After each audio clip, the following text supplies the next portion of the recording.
আজ বলবো, হাই বন্ধুরা, কেমন আছো সবাই? অনেক দিন হয়ে গেল, আসলে অনেক দিন ছুটি ছিল, তাই তোমাদের সঙ্গে ভিডিওটা করতে পারিনি। আজকে বলবো যে যদি পুলিশ তোমাদেরকে ডাকে, হঠাৎ কোনো কারণে হয়তো পুলিশ তোমাদেরকে ডাকলো, তোমরা কি করবে?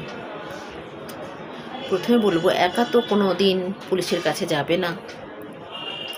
2 নম্বর, মানে একা যাবে না, তোমার সঙ্গে হয় কোনো লয়ারকে সঙ্গে নাও, না হলে তোমার কোনো যে জানে, যে বোঝে, কেস সম্বন্ধে কিছু বোঝে বা এরকম আইন ফাইন সম্বন্ধে কিছু বোঝে, সেরকম কাউকে সঙ্গে নাও।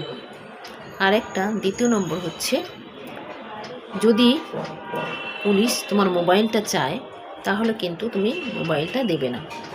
কারণ কি, মোবাইলে তোমার নিজস্ব তো অনেক কিছু থাকতে পারে, তাই সেটাতে জিজ্ঞাসা করতে হবে যে তার কাছে কোনো ওই মোবাইল নেওয়ার জন্য কোনো অর্ডার আছে কি না, ঠিক আছে, বা এমন কোনো সেকশান আছে কি না, বা এমন কোনো অর্ডার আছে কি না যে তার কাছ থেকে সে মোবাইলটা চেয়ে নেবে।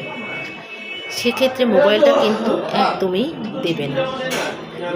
3 নম্বর হচ্ছে, কোনো লিগ্যাল নোটিশ তার কাছে আছে কি না, সে যে ডাকলো কী কারণে ডাকলো, ঠিক আছে, আগে জানতে হবে সে কেন ডাকলো, তার কাছে কোনো অর্ডার আছে কিনা, কোর্টের কোনো অর্ডার আছে কিনা, বা কোনো এফআইআরের কপি আছে কিনা, অথেন্টিক কোনো কিছু আছে কিনা, সেটা আগে জিজ্ঞাসা করে নেবে। তারপরে কাউকে নিয়ে তুমি সেই থানাতে যেতে পারো বা পুলিশের সাথে কথা বলতে পারো, ঠিক আছে। প্রথমেই ডাকলো, তাড়াহুড়ো করে ভয় পেয়ে নিজের মতো করে তাড়াতাড়ি করে চলে গেলে এটা কখনোই করবে না। এখন ভীষণ আমি বারবার করে বলি যে সব সময় চোখ কান খোলা রেখে কিন্তু কাজ করবে।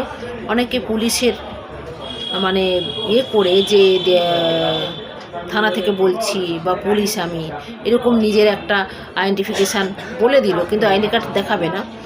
সেক্ষেত্রে সে সত্যিকারে কোনো যে ফোন করছে সেই ফোনটাও পুলিশের কিনা সেটাও কিন্তু চেক করে নেবে।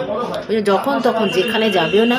আর যদি থানাতে সত্যিই যেতে হয় তাহলে অবশ্যই কাউকে সঙ্গে নেবে, হয় কোনো লয়ার, না হলে যে বোঝে তাকে নেবে।